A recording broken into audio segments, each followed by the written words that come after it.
Chapter 9. Outside it was still hot even at this hour. I looked up in the sky and suddenly realized that there was going to be a full moon tonight. I panicked. I was going to have to figure out something fast about where I was going to be when I turned. She grabbed my hand. You don't look so well. I'm peachy. You're the one who's sick.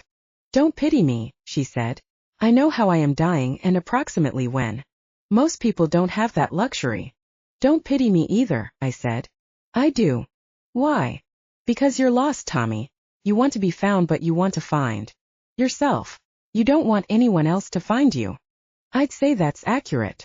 I paused, and when she took my hand I let her and didn't pull away. It only felt like a friend caring about me. It was different than anything I had known. So what do you want to do now? I asked. First of all, you look like you need to sit down. I'm fine, I lied. In truth, everything was really spinning. Suddenly, without warning, I hit the deck.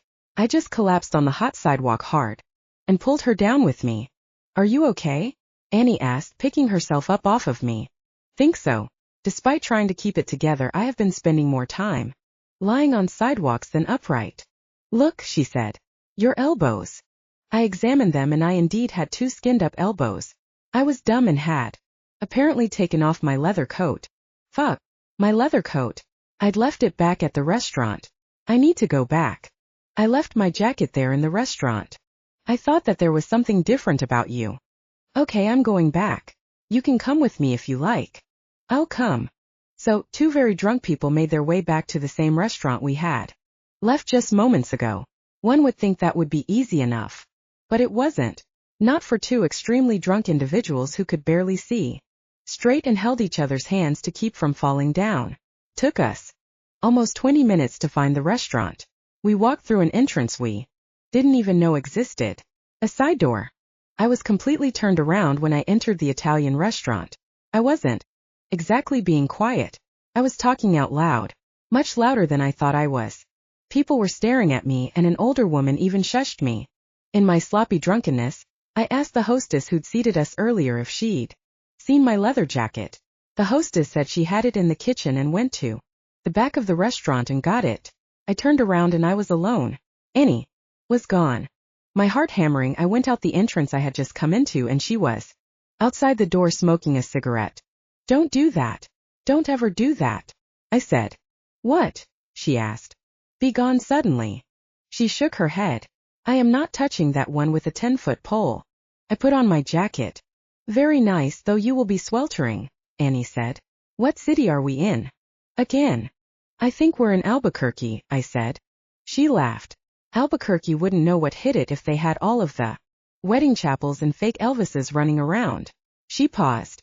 You smoke cigarettes? I asked. Yeah, cigarettes. Only when I'm this drunk, I said. Would you like a cigarette? Sure. She handed me the cigarette, then lit it for me from her cherry. I took drag to get the cigarette started. That's a really good-looking jacket, Annie said to me. It wasn't cheap, you know. Just say thank you when someone gives you a compliment, she suggested. I nodded, and right then I realized the difference between Annie and me. Ironically, just coming out of the Italian restaurant, we were Lady and the Tramp. What are you smiling at?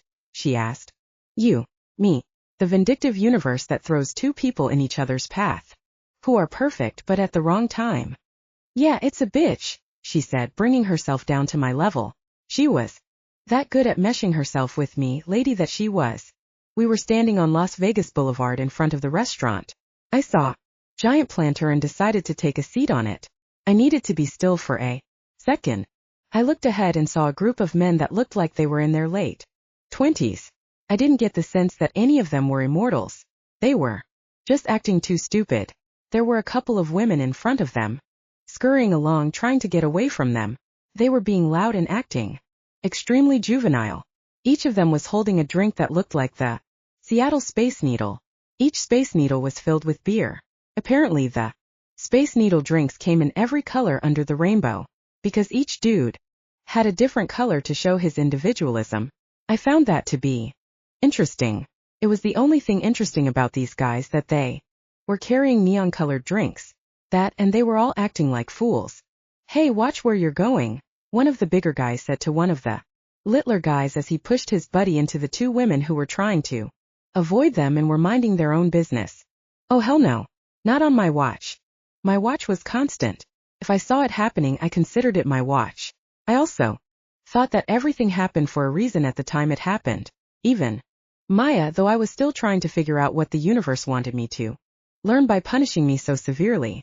So, destiny called me to some duty in the situation ahead of us.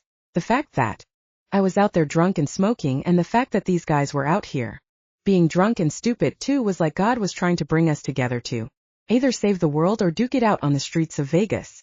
I guess the universe had the latter in its plans for me. The truth was, I loved a good confrontation. Confrontations led to fights. That's where I came in. Joyfully. A rowdy, fisticuffs-loving denizen of Earth, that was me. I stepped up. I was drunk and my testosterone was about to shift into overdrive. Hey fucker, I said to the guy who had pushed his friend. You need to watch where you're dicking your friend. Who are you, the neighborhood watch? The guy said to me with a sneer on his face. Did you really say that out loud? Neighborhood watch?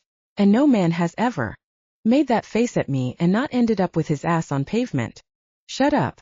Who do you think you are, Mr. Big Stuff? And I heard that song playing from inside a club. Funny how that happens sometimes, that my life has a soundtrack.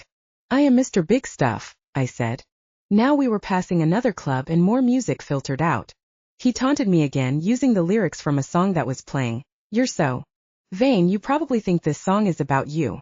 The shit. This guy was a meathead from the word go.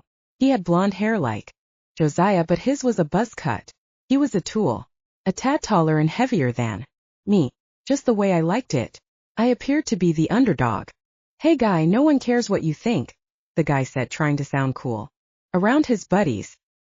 He was about to see how uncool he would become in front of them. Look, apologize and then go on your merry way. It's the classy thing to do, I said. The only thing I'm sorry about is I'm going to have to take out my earring to kick your ass. Oh, he bit hook, line, and sinker. You have an earring? I can't see it. My ears are big right now. I have cauliflower ear. Cauliflower ear? There were only 3 sports where people got cauliflower ear: wrestling, boxing, and mixed martial arts. This boy might be tougher than I thought. You talk too much, I said. And you were rude to the ladies, pushing your friend into them. Are you going to say sorry to the women or not? Try not, he said. Well then what? He asked. Well, then take out your fucking George Michael earring and let's roll. You want to go? Let's go. By go I meant fighting. I'm just saying, the dumbass whined. My ear hurts, and if we get into a fight it might damage my ear or something permanently. I stared at this guy. He had a lot of sense for a guy who had pushed his buddy into complete strangers. Ladies who were still watching what was going to transpire from the sidelines. They were a ways away, but I could see them. Just apologize for doing something stupid to the ladies and everybody can go on with their lives. Buddy, go away, the guy said. I'm not saying shit to nobody. The only person who will be sorry is you, he said to me. Say sorry, Danny, one of his friends told him, sizing me up at the same time. This guy will obviously not shut up until you do. He is really killing my buzz. Yeah, Danny boy, it's like you have sense 1 minute and then in the same moment you say something so asinine that you lose all the credit you earned. I don't know if I should kick your ass or give you a life lesson. How about I teach you a lesson? Danny stepped around, eager to fight. First I was all in with that recommendation, but the longer this panned out, the more I felt sorry for him. He didn't know who I was. He didn't know I was a professional MMA fighter and that I was undefeated. He was just trying to save face with his buddies. Step out of the way, Annie, I said, and she did as she was told. I needed to know what I was dealing with here and not be distracted by her. Are you a guy who is training at an MMA gym, and you think you can take on any average Joe? You admit you're an average Joe, Danny laughed. Does that mean you got tiny little average dick? I think it's fair to say we can leave our dicks out of this discussion. Don't fight with my dick. Or are you going to go all dueling banjos on me? Right off the bat. I'm a college wrestler, dipshit. Get prepared to go to hit the hard cement. Like a champ.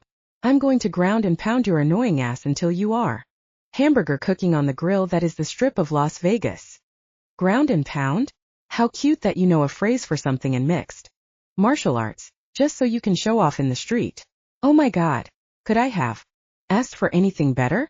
This guy thought he was going pounce on me because he was a college wrestler. Well, I had been state champ in high school. Didn't wrestle after, only because I decided to become an MMA fighter.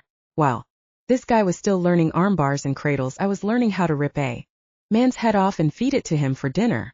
I know that didn't make any sense. I was also very drunk. If you ripped someone's head off, they no longer had the capacity to eat. I'm going to ask you one more time to apologize to the ladies, and you and I can avoid a fight. I was serious. I really didn't want to fight this guy. You cannot walk down the street pushing random people, especially women. Shut the hell up, you scared piece of shit. Live with your fear. I just might be scared of you, I said, giving him more confidence. Or I might be scared for you. But that's neither here nor there, I continued. You know it's the right thing to do is to say sorry. We all do stupid shit, but when we cross the line and we affect perfect strangers with our actions, there needs to be a protocol. That protocol is to be sorry, to be humble, and apologize when you make a mistake. Don't be that douchebag who doesn't recognize that. When you leave this earth, leave it with some respect for the other inhabitants of the planet. Pretty good speech for a drunk guy. At least I thought so. Tommy, Annie said. It's okay, let's just get out of here. No one got hurt. Not yet. I'm not leaving until this guy apologizes. He can't walk down the street pushing people just for the sake of compensating for his small dick. Man, you say a lot of shit for someone who is by himself. Danny wasn't sure how to come at me. He had separated himself from his friends. I think he had done that in hopes that I would join him in his imaginary ring that he created in his drunk mind on the sidewalk. I don't need anyone to stand with me. I paused and then said, you obviously do. Your strength comes in numbers. I know a lot about that. It's the way of the wolf. Are you a wolf? Am I a wolf? Look, guy, I know you're drunk as shit, but make sense, will you? This guy knew zero about the immortal world. I decided it was about that time to join Danny in his imaginary ring on the sidewalk. I looked out for police or security. This fight wasn't going to last long, but I was going to need a safe route out of here because I'm going to give this fucker a fistful of pain. Danny started circling me. Typical wrestler bullshit. They thought moving around in circles would help. All it did was waste energy. I stood still until it was time to strike my opponent. I didn't do those little dances like a classic boxer. Then something was said out loud by someone watching the fight. Hey look, it's that MMA fighter Tommy Jenkins. Are you kidding me? I get recognized like once every 2 months and it happens out here in Vegas? Right now, I couldn't worry about that at the moment. I had an ox coming after me like he was the Incredible Hulk himself. Danny ran at me. I knew he would have great balance being a wrestler, so I was going to have to beat his ass senseless. I threw a right cross and hit Danny in his temple before he could grab me with his burly arms. I knocked him to the ground. It wasn't going to take much for either one of us to hit the ground. MMA fighter or not, wrestler or not, drunk was drunk, and this was a drunken fight. Danny hit the sidewalk and bounced right back up, just like a typical wrestler. Then the two of us squared off. I knew that punching would feel unnatural to him because he had been taught to use all this aggression and anger when he wrestled, but he could never strike his opponent in a wrestling match. He didn't give himself permission subconsciously to throw blows and to kick.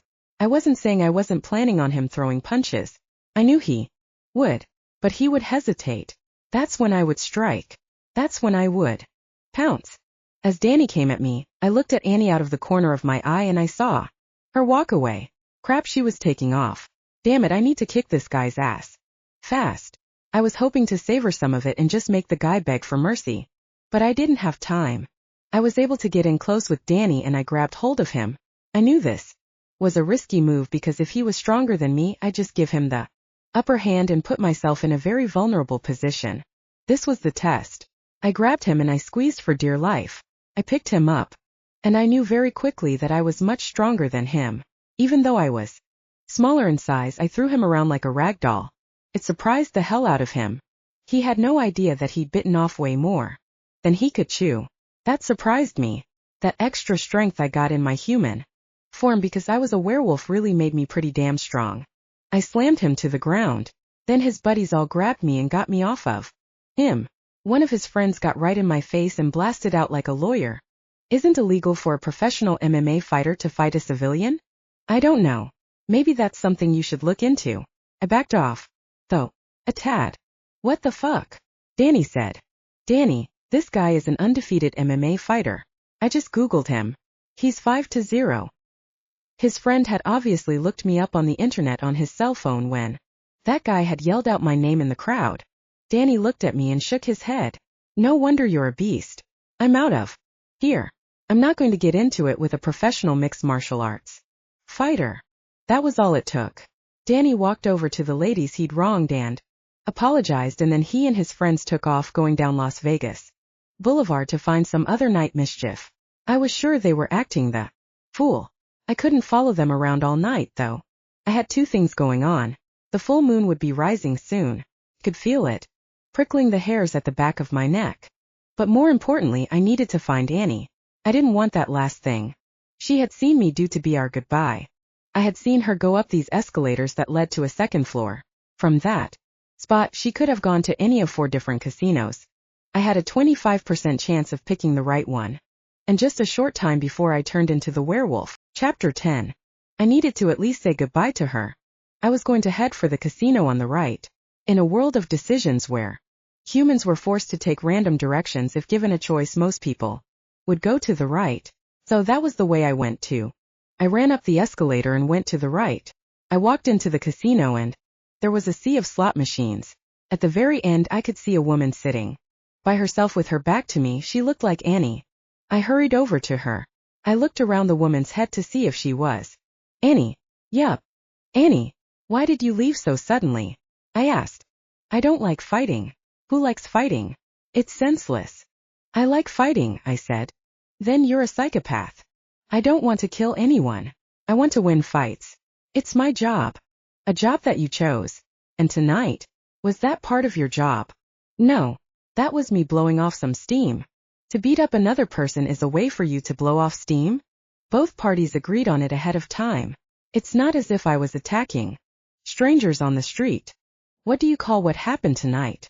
That guy asked for it. I gave him every opportunity not to fight with me. Did you win? Annie asked sarcastically. I was about to lay a beat down when one of his friends pulled me up on his cell phone's internet and called me out, saying it was illegal for me to fight. His friend. Seriously? So, you really are a professional fighter? Have you not believed anything I've told you? I have. But a lot of guys just think they are MMA fighters. Just because you work out at a gym doesn't make you an MMA fighter. Do you have a phone? Of course, Annie said. Does it have internet? Yeah, it's a smartphone. Well, look me up. I will. First, show me your driver's license. Why would I do that? I need to make sure your name is really Tommy Jenkins. I laughed out loud and I flashed her my driver's license. There it is. My name, Thomas Paul Jenkins. She looked at it and smiled, and then she put her phone away. Why didn't you look up my name? Don't you think I already did? I looked you up before we went out tonight. Wanted to make sure you weren't a psychopath. I thought it was hot that you were a professional fighter. But seeing it up close and personal, it's something that makes me feel weird. I don't want to be a part of it.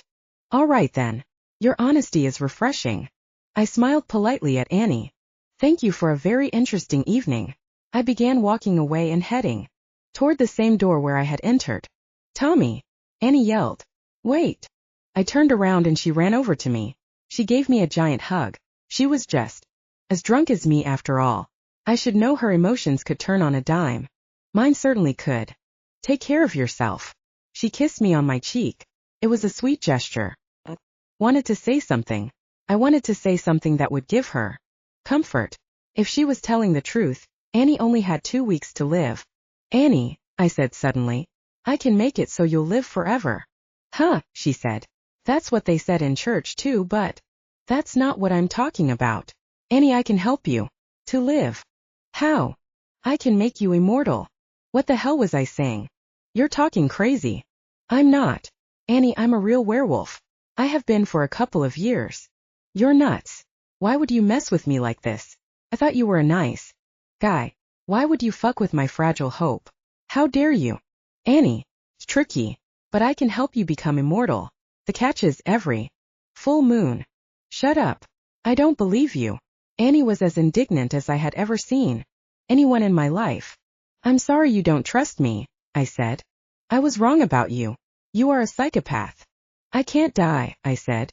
At least not easily, not like humans can. Let me explain everything, and if you still don't believe me, then you can go on your way. I have been nothing but completely honest with from the get-go. Oh God. Like I need someone crazy in my life. I only have a couple of weeks left. Please go away from me. You weird guy. Annie was now crying. Another time. Another place. I could have loved you. And now you ruined it. My last memory of you will be this cruel lie. Tommy, how could you? Annie, I'm not lying. I'm not trying to be mean. I'm trying to help you. Help you live. You've got to believe me. You completely believe what you're saying, she said. The only thing is I don't. Go away with your damn fairy tale. Or your scam or your bad religion. Whatever it is. It broke my heart to hear those words come from her mouth. I couldn't convince her to believe me. There was no magic trick that a werewolf could do to show a Tandra who they were while they were in their human bodies. I looked at Annie and realized some people didn't want to believe. Even on their deathbeds they were blind to the world that was right in front of them. I'm sorry you don't believe me. But listen. I grabbed a pen and a piece of scrap paper that was in front of one of the slot machines. I wrote my name and number on it. She looked at me with tears in her eyes. Why would I even keep your phone number? I know it's hard to believe, but I will ask you not to tell a soul what I told you, even if you don't believe me. Here is my number. We honestly only have one shot to do it. Call me if you have a change of heart. I really want to help you. You obviously believe you can. But Tommy, I think all that MMA fighting has hit your brain in the wrong place. Or losing Maya has made you snap. You poor tragic man. She paused. You're still fucking beautiful to me. I'll take that to my grave. It's all I have. Without waiting to see if she put my number in her purse, I turned around and walked away. It was time for me to go home. Chapter 11. I made my way back to my hotel on foot. I was really hoping Annie would come after me, but this time she didn't. The walk was about 4 miles to my hotel. That hot walk sobered me up. By the time I got back to my hotel room, I was ready to go home. For real. I went up to my room, gathered my minimal stuff and checked out. I didn't leave anything except the bedding sheet on the dresser. I was about to leave and just leave the bedding sheet there in the room, but two things made me go back in my hotel room and grab that bedding sheet. Those things were curiosity and hope. Let me look at this sheet. Which hotel again had I apparently placed this sick $1,000 bet with what looked like someone else's money? The Magmas Hotel in Henderson, Nevada. Where the hell was Henderson? And just how drunk was I that night? Holy hell. I checked my GPS and Henderson, Nevada was only about 20 minutes away. Well, that was where I'd be going before I headed home to California. It was past midnight. I was tired. To be honest, I was exhausted. But I wanted to get out of this city. Except for Annie, I couldn't even remember being here. Her words still rang in my ears. Another time. Another place. I could have loved you. The entire trip had been one incredibly long drunk day that seemed to never end. They say New York never sleeps. Oh my lord, Las Vegas was a beast. I pulled into the Magmas Casino parking lot. I did recall this place in my memory bank. But barely. I went into the sports book. I saw a guy up front and walked over to him. Hey, I said. I made a bet a couple days ago and I have no idea who won games that day. It's a ridiculous bet, but because I bet $1,000 when I was apparently drunk off my ass, I decided to check it out just on general principles. The sportsbook cashier was older, a guy in his 60s. He was thin in build, but seemed to have a slight edge to him despite the years. I'll never forget this moment for the rest of my life. On general principles, the old man said. Let me see that ticket. The old man laughed and ate team parley. Wow, you did bet $1,000. Let me check that out. I don't even want to tell you how much you'd win if it hit. He ran my ticket through his machine. Then I saw the old man's eyes bug out of his head. Are you fucking with me? The old man said to me. Am I on TV or something? Are you playing a joke on me? No one is playing a joke on you. What the hell is going on? Did I win? I was absolutely screaming. The man stared at the screen and with a big goofy grin said to me, "You just won $150,000. I was shocked. I actually peed my pants a little. You can't fuck with people like this, right? That's like really against your rules. You must be telling me the truth." I'm telling you the truth. The owner of this ticket won $150,000. Luckily we have surveillance cameras, and with a payout this big we need to double check our cameras and make sure you were the one who placed the bet. If it wasn't you, then there are a lot of hurdles you'll need to jump through to collect. But we'll worry about that if it happens. I need to call both floor managers to come over here. This will take a bit until we can pay out a sum like this. If everything goes your way, we will need to write you a check. He looked at me expectantly, as if I should remember if I bought the ticket or not. I said, I only vaguely remember this place. I was drinking heavily that night, so hopefully your cameras will show I bet on the platypuses. Whoever the hell they are. He laughed. Take a seat and don't go too far. I'll have someone bring you a drink. What do you want? Ice water with a twist of lime. I'm driving right home after this, no matter which way it goes. Sounds wise, he replied. It took 3 hours and 45 minutes, but they handed me a check for $150,000. And change. I had to fill out a tax form and show my driver's license. I had never had to show my driver's license this much in years. After taxes I would have over $112,000. They wanted me to pay the tax, but I told them I had to talk to my attorney before I did that. Somehow I squeaked by them on that. Fully intended to pay, just not now. After I was given the check, I went straight to my bank. I was lucky they had a branch in Henderson. That's why I like the nationwide banks, because you could find one anywhere. I deposited the check. They told me there would be a hold for 5 days. Are you kidding me? I'd never deposited a check anywhere near that big, so I guess that was the protocol when a poor chump like me popped in with a check for $150,000. I'm sure it was a reasonable hold time, but I was impatient. Suddenly, I wasn't done with my trip to Las Vegas. I needed to go back one more time and pick something up. I went to the motorcycle dealership. After a few phone calls to the bank, we worked out a way where I could ride the motorcycle out of the shop. I gave the guy the $3,000 I had in my pocket as a down payment and my signature. Promised that I would pay the difference in 10 days. I was going to leave my car in Vegas and ride my bike home. I found a secure parking lot where I could park it until I could come back and get it. I put the club on the steering wheel and said to my car, "Now don't be jealous. This just means you will last longer because I will be driving the hell out of the bike and driving you real easy from now on. No more 100-mile-an-hour trips." I hope that was true. It was more like a promise to myself not to tear up my classic Mustang and make it into a piece of shit like I had all of my other cars. I rode my hog home.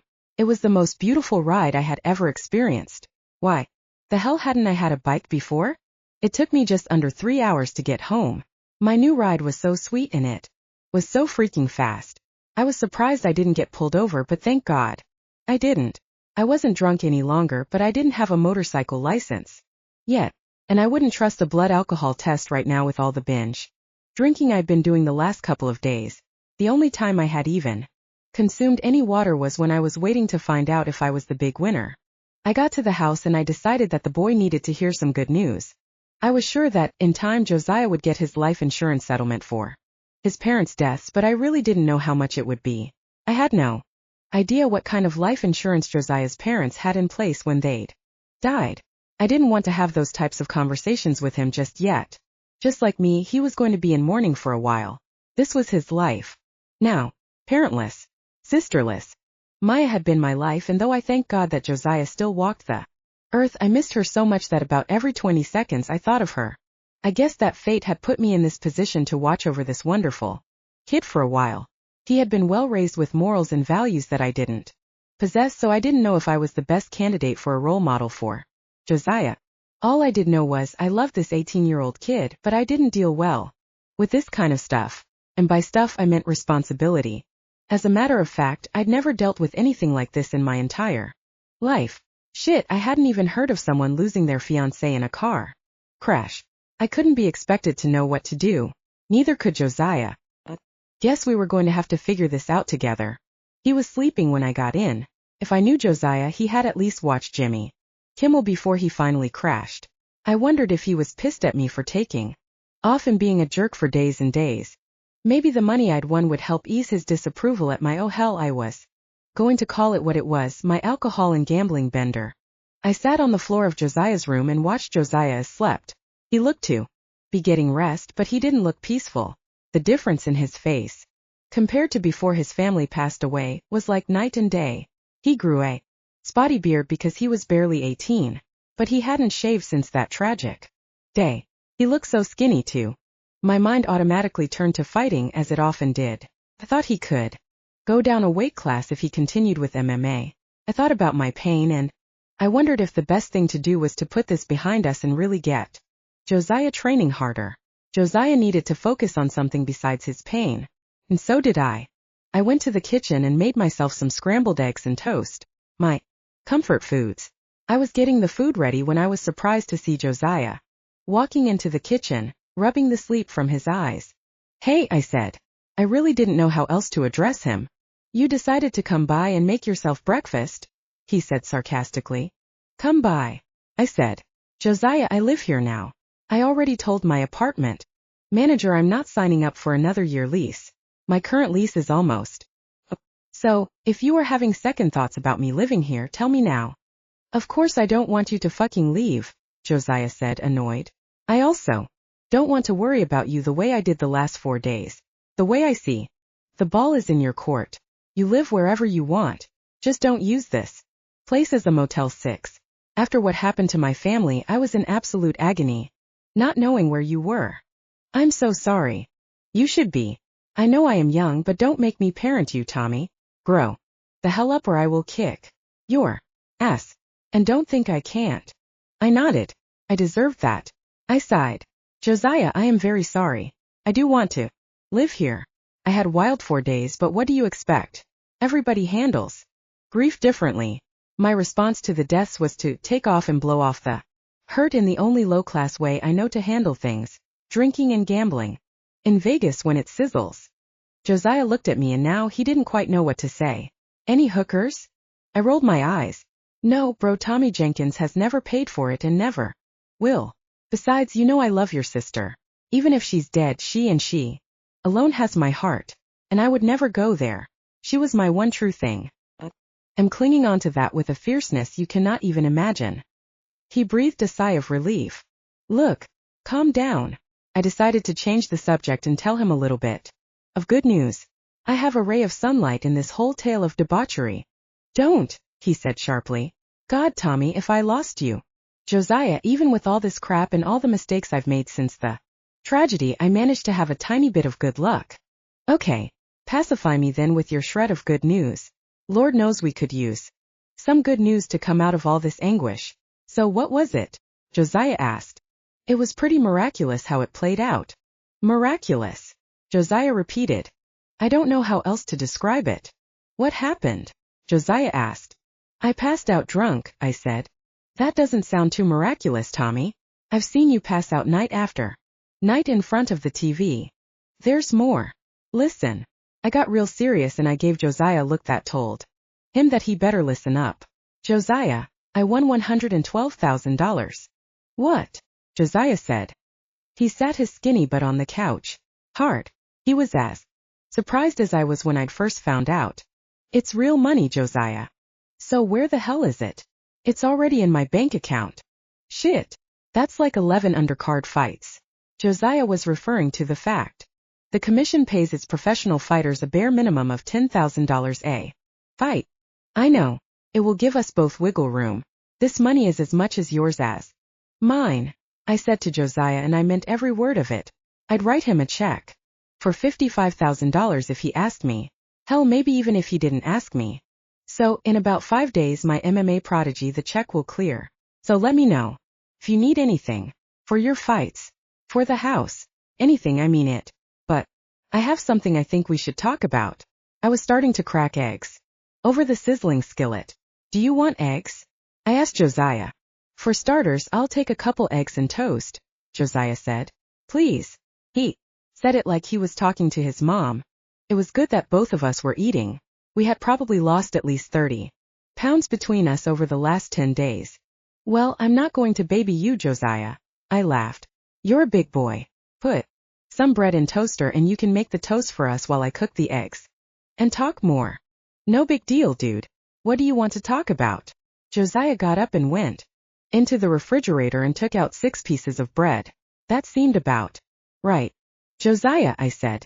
I think for both our sakes we need to move forward. We can celebrate who your parents and my precious Maya were. But for our own sanity, we need to press forward. I know it sounds easier than it will be, but we had 3 very special people taken from us. Let's celebrate them by having great lives. Not sitting here moping or me running off to Vegas to do God knows what. I don't even remember a lot of it. Josiah looked at me and reached out and gave me a bro hug by reaching around to the other side of my body and squeezed. He even lifted me up a little. Okay. We'll only talk about the tragedy when it's addressed for either legal reasons or needing tell a family member, I said. It can't be something that continually tears us apart, or something that we focus on daily, even hourly. We need to let them go and just hold the good things about them in us, not their last hours on the planet. Josiah nodded and I could see him reflect on his family and I could tell he was getting choked up. We needed to just eat, both of us, drink some milk, get some nutrients in our bodies. Very shortly, the eggs and toast were done. Josiah and I sat at the table and ate, but we didn't say a word. As I thought about what I said to Josiah, I saw great things in that kid's future. He needed to grow past this horrible hand that was dealt to him. Me? I already thought of myself as a lost cause. Even Annie, who only knew me for hours, had pegged me right. Again, Annie's words rang in my ear. Because you're lost, Tommy. You want to be found, but you want to find yourself. You don't want anyone else to find you. I may have been a werewolf, but I couldn't even convince a woman with cancer to let me help her. I thought about Annie and I wished she had believed me. But if I was her, I didn't think I would have believed me either. The only way I could prove it to her was for her to see me change. Speaking of changing, I needed to head up north real soon. In a couple of days the full moon would rise. The more I thought about it, the less I cared about going somewhere safe when the full moon hit. But I was going to go this time. I'd take my bike. Fuck yeah, I'd take my bike. I had not even told Tommy that I had a bike now, or that I had left my Mustang in Vegas. I wondered if he would be appalled that the first thing I did with my Vegas winnings was to buy a motorcycle. I probably should take off tomorrow morning real early to get there well before the full moon. I like to give myself a 24-hour window of wiggle room. Josiah, I said, I hate to say it, but I'm going to have to take off tomorrow. It's that government obligation again. To go to your reserves? I'm pretty sure there is a bereavement clause and you can miss your military duty one time. I can't, Josiah, I said. I really didn't have a good reason other than the fact I would turn into a werewolf in his parents' house, and the poor boy had enough shit thrown at him this month without having a werewolf tear up this nice house and scare the shit out of the people living in the middle class burbs. Unfortunately, Josiah didn't let me off the hook. Tommy, there is no way they can make you serve this weekend. It isn't like someone is attacking our mainland. Your fiancé recently died. I am sure they would understand. Josiah, I said, I need to take the trip for me. 5 drunk days and 4 drunk nights wasn't enough for you? This isn't about getting drunk. This is about clearing my mind. By going to reserves and marching and shooting? No, I thought. It's about that I will probably kill you if I stay in my werewolf form because I'm unpredictable once I turn. I have no idea what I do when I become a werewolf. Josiah, let me do this. I promise I won't do anything stupid while I'm gone. And I'll come right back after my obligation. I'm going to have to be here all alone? Again? This sucks that I need you this much, but I do, Josiah said. He turned his head and he had tears in his eyes. I love this kid as my younger brother. No more than that. I need you too, Josiah. We can lean on one another. I got up from my chair and left the room. I didn't want Josiah to see me cry. I went to my room and sat at the front of my bed.